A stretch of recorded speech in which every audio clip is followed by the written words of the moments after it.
Nous sommes aux portes de La Valette, un lieu de rassemblement pour la visite de la ville. Une statue pour la commémoration de l'indépendance de Malte en 1964. La statue du Christ roi de Floriana, érigée en 1913 pour commémorer le 24e congrès eucharistique international.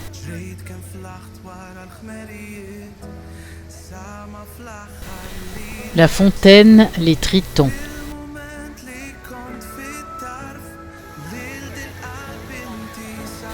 Les murailles et l'entrée de la ville.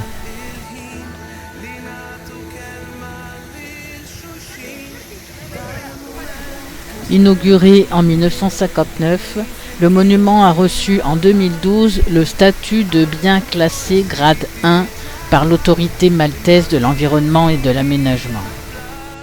La Valette est inscrite sur la liste du patrimoine mondial de l'humanité depuis 1980.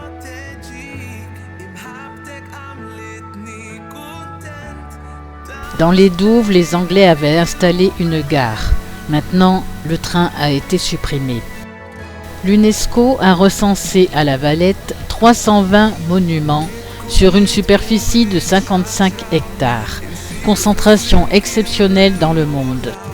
Fondée en 1566 sous le nom de très humble ville de La Valette, du nom du grand maître Jean de Valette, de l'ordre hospitalier de Saint-Jean de Jérusalem, la ville comporte de nombreux bâtiments de l'époque où cet ordre était souverain de l'archipel maltais de 1530 à 1798. Jean Parisot de La Valette, grand maître des chevaliers de Saint-Jean ou chevalier de Malte, fonde sur cette île la puissante cité fortifiée avec un plan en damier et 40 km de solides remparts. Il s'agissait de pouvoir repousser à nouveau les attaques de l'Empire ottoman. L'église Sainte-Catherine de La Valette, construite en 1576 et refaite en 1713.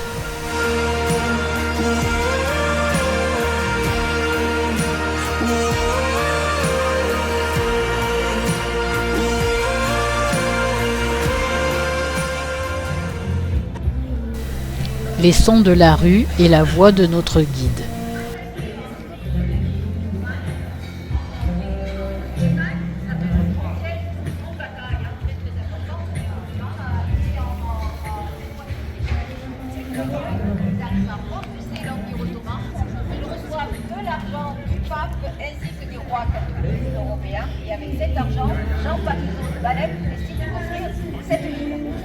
Donc elle est construite sur une péninsule où il n'y avait absolument pas de bâtiment. Ce n'est pas un hameau qui devient un village, qui devient une ville.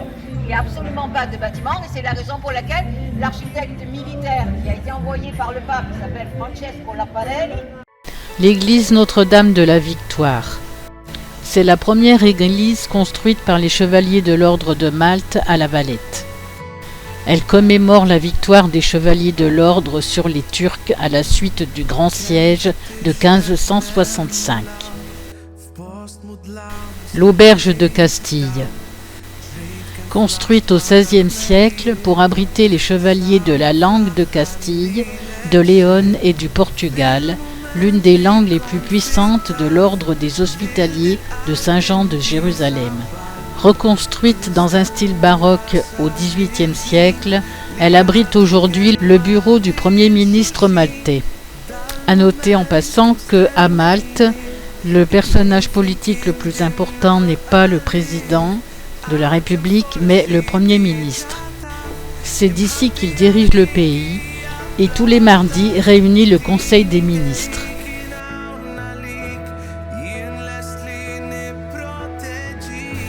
Comme à l'origine, les armoiries sont celles de Manuel Pinto da Fonseca, un noble portugais, également 68e grand maître des hospitaliers de l'ordre de Saint-Jean de Jérusalem. Nous allons maintenant visiter les jardins de Upper Baraka. Ils ont été créés en 1661 par les chevaliers de l'ordre de Malte. C'était un espace privé de détente. Il a été ensuite ouvert au public au début des années 1800 sous la domination britannique, à la fin de l'occupation française. Aujourd'hui, il constitue l'un des lieux les plus photographiés de Malte grâce à leur vue imprenable sur le Grand Harbour et les trois cités. Il regorge aussi de trésors architecturaux et historiques. Les arcades étaient à l'origine couvertes, mais après la révolte des prêtres en 1775, le grand maître a pensé que les conspirateurs utilisaient ces coins sombres pour des rassemblements. C'est ainsi que le plafond a été retiré. Au fond, le mémorial Joseph Nicolas Zamit, un médecin maltais, mais aussi un architecte, un concepteur artistique et un philosophe important. Les Gavroches, sculpture de bronze réalisée en 1904 par Antonio Chiortino, le plus grand sculpteur maltais. D'ici, on surplombe la batterie Saluting. Aujourd'hui restauré et ouvert au public, il est équipé de 8 répliques de canons qui tirent tous les jours à midi et à 16 heures. Nous sommes face aux trois cités, le fort Saint-Michel, dans la cité de Sengli,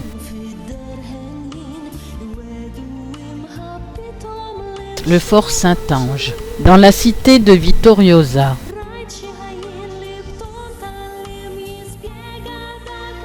le Palazzo Bichy, dans la cité de Cospicua, le brise-lames et le phare qui indique l'entrée au port.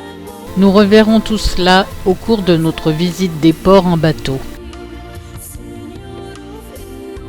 Malte peut accueillir ici jusqu'à 7 bateaux de croisière géants.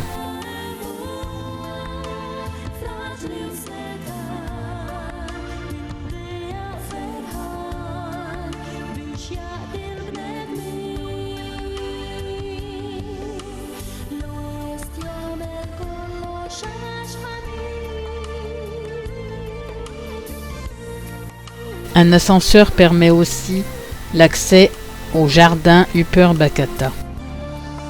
Le Sea Cloud, un 4-mâts barque à coque d'acier construit en 1931. Il appartient à une société de croisière allemande. Au loin, grâce à ces 2 tours, on devine la cocathédrale Saint-Jean. Et d'ici, on a un petit aperçu de la circulation qui est vraiment très dense sur toute l'île de Malte.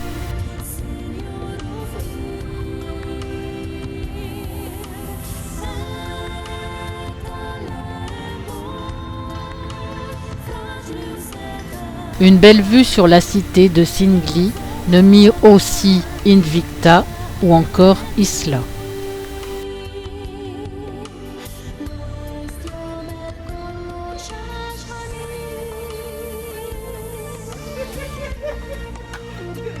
Nous ressortons des jardins d'Upper Baraka.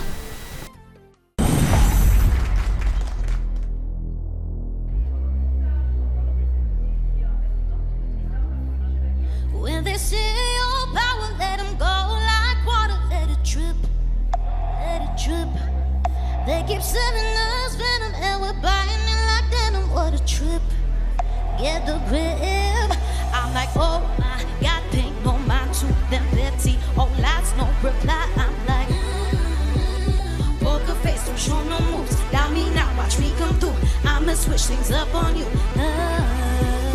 Oh. Sitting on their throne, all alone. They don't know, no. At first I keep quiet, they turn around. That's when they don't know. La cocathédrale Saint-Jean, construite entre 1573 et 1577 par les chevaliers de l'ordre de Saint-Jean de Jérusalem. Elle fut l'église conventuelle des chevaliers et une co-cathédrale, titre conféré par Pie VII en 1816, puisqu'elle partage ce titre avec la cathédrale Saint-Pierre et Saint-Paul de Mdina. La coquille Saint-Jacques que l'on repère souvent sur les monuments de Malte ne fait pas référence à Saint-Jacques de Compostelle, mais à l'objet qu'utilisa Jean-Baptiste pour baptiser Jésus. Le clocher indique l'heure et la date du jour. Et nous partons en direction de l'église collégiale du naufrage de Saint-Paul. Elle date du XVIe siècle et, comme son nom l'indique, elle fait référence au naufrage de Saint-Paul en l'an 60 sur l'île de Malte. Nous pénétrons par la sacristie.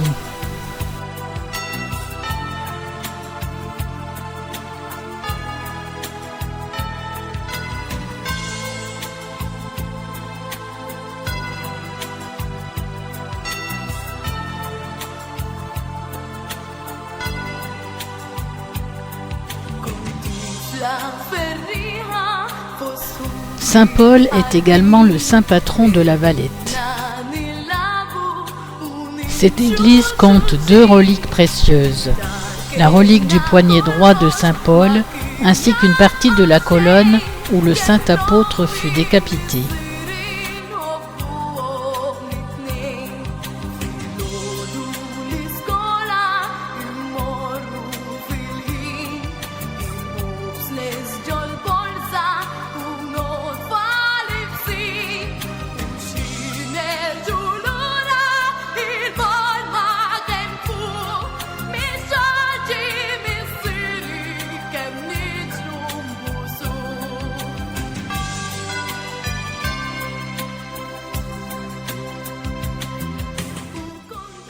Pour les paroissiens de La Valette, a été dédié à Saint-Paul le naufragé.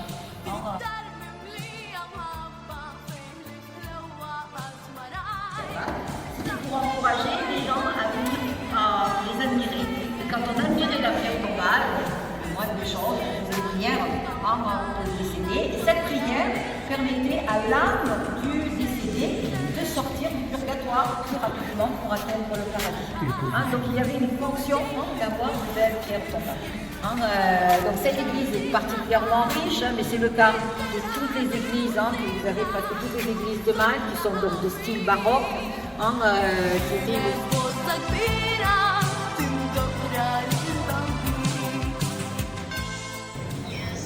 Et nous reprenons la balade à travers les rues de La Valette, entre les pâtés de maisons disposés en damier à la militaire. La fameuse croix de Malte avec ses 8 pointes. Le palais de justice.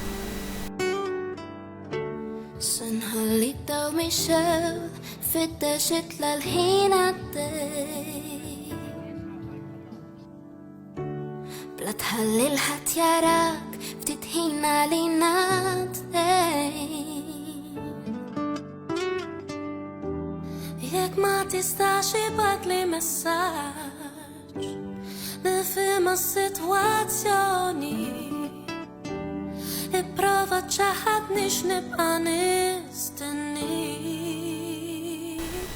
Des empreintes du passage des Anglais, la boîte aux lettres rouges, comme nous rencontrons encore aussi la fameuse cabine téléphonique. Nous allons visiter le musée des Beaux-Arts. Pour ma part, je n'en retiendrai que les œuvres d'artistes contemporains. Les œuvres de clair-obscur de Malte resteront donc dans l'ombre. Je garde aussi les pots de pharmacie. De retour dans les rues de La Valette, rue de la République, l'artère principale de la ville. Un instant de repos avec nos camarades. Le palais du grand maître. Nous sommes dans le square Saint-Georges. Il s'agit de la place principale de La Valette. Outre le palais du grand maître, la place est bordée par la Casa dei Conti, le trésor de l'ordre de Saint-Jean, le bâtiment de la Main Garde et l'hôtel de Verdelin, un palais qui abrite aujourd'hui un poste de police.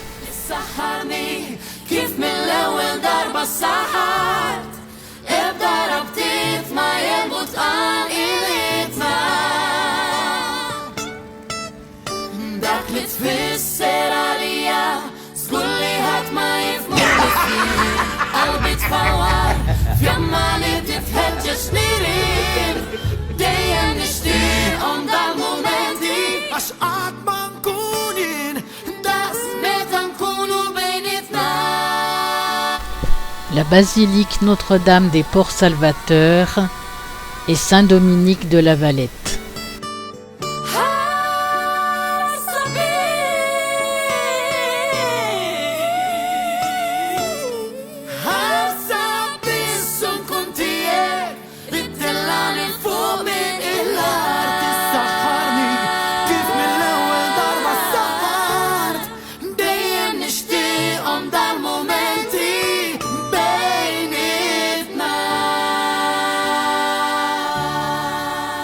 Rocky Beach, petite plage très prisée.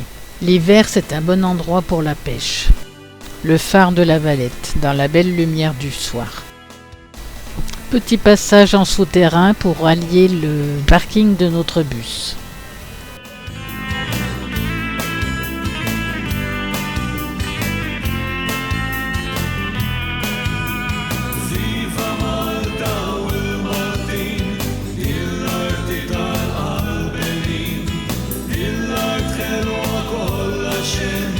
Zurf الدنيا بحال